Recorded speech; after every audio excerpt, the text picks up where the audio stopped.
مبارکہ کے اندر جو حضرت ابراہیم علیہ السلام کی بحث چل رہی تھی، تو اس آیات مبارکہ میں یہ بھی آپ کو واقعہ سنا چکا ہوں کہ حضرت اماں ہاجرہ کو جب حضرت ابراہیم علیہ السلام اس ویران جنگل کے اندر چھوڑ کر آئے، اس وادی کے اندر چھوڑ کر آئے، تو جو کھانے پینے کا سامان تھا وہ کیا ہو گیا؟ ختم ہو گیا۔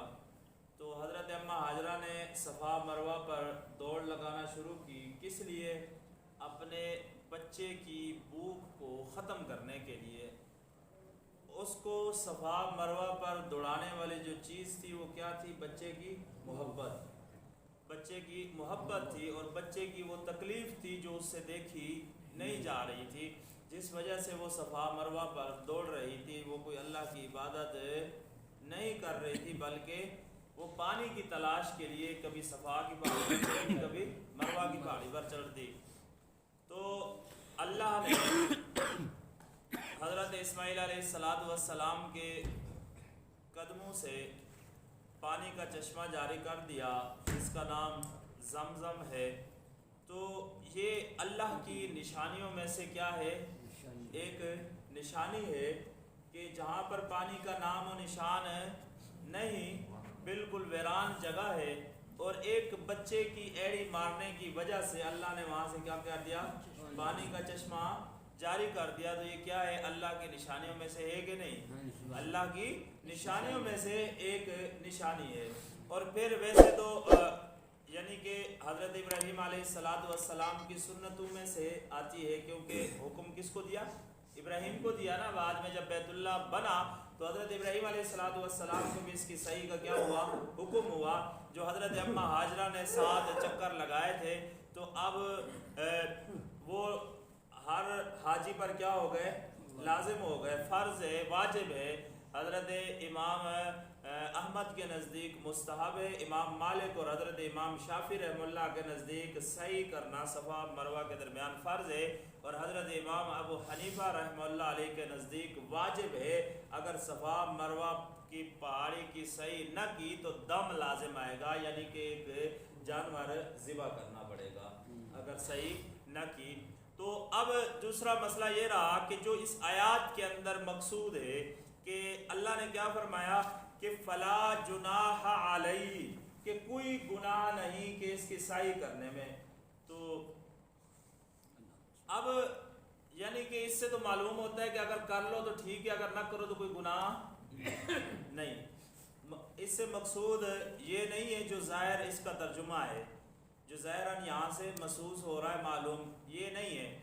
اس کی تفسیر یہ ہے کہ سعی کس وقت؟ جب زمانہ جاہلیت کے اندر بھی سعی ہوتی تھی، طواف کرتے تھے نا بیت اللہ کا، تو مشرکین بھی کیا کرتے تھے؟ سعی کرتے تھے۔ اب ان کی سعی جو تھی، ایک جو صفا پہاڑ تھا اس کے اوپر ایک بت رکھا تھا جس کا نام تھا اصاف، اور ایک بت رکھا تھا مروہ پہاڑی پر جس کا نام تھا نائلہ۔ اصاف اور نائلہ یہ دو کیا تھے؟ بت تھے۔ ان دو بتوں کی کہانی یہ تھی کہ یہ اصاف اور نائلہ، یہ دونوں، اصاف مرد تھا اور نائلہ کیا تھی؟ عورت تھی۔ ان دونوں نے بیت اللہ کے اندر نعوذ باللہ زنا کیا۔ زنا کرنے کی وجہ سے اللہ نے ان کو کیا کر دیا؟ بت بنا دیا، پتھر کا بنا دیا، یعنی کہ ان کے وجود کو پتھر کا بنا دیا۔ تو مشرکین نے ان کو بیت اللہ سے نکال کر بیت اللہ کے باہر رکھ دیا تاکہ لوگ کیا کریں؟ عبرت حاصل کریں، اس وجہ سے اس کو باہر رکھا گیا۔ تو اب کچھ دنوں تک تو یہ عبرت چلتی رہی کہ لوگ اس کو دیکھ کر کیا کرتے تھے؟ عبرت حاصل کرتے تھے۔